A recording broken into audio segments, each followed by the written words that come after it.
Hey guys, Crystal here from ChristaCoDesign. Today I'm going to show you how to work a treble X stitch. An X stitch, or like cross to double crochet, makes an X. You skip a stitch, you work a stitch, and then you go back to work the second stitch, making a crossed or X shape.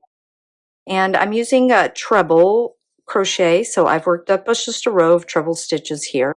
You can start with your chain 4 or a treble standing stitch like I'm doing here.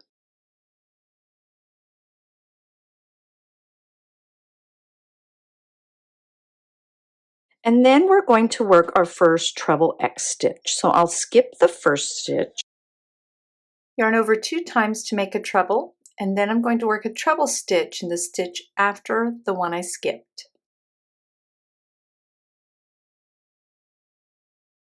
Now I'm going to cross back, going behind the stitch I just made, and work a treble into the stitch I skipped.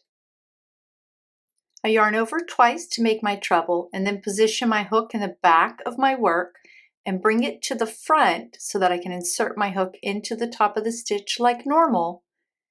And I fold my work over here so I can see the stitch, and then I just make my treble crochet like I normally would. And then when you pop everything back up, you can see how they are crossed.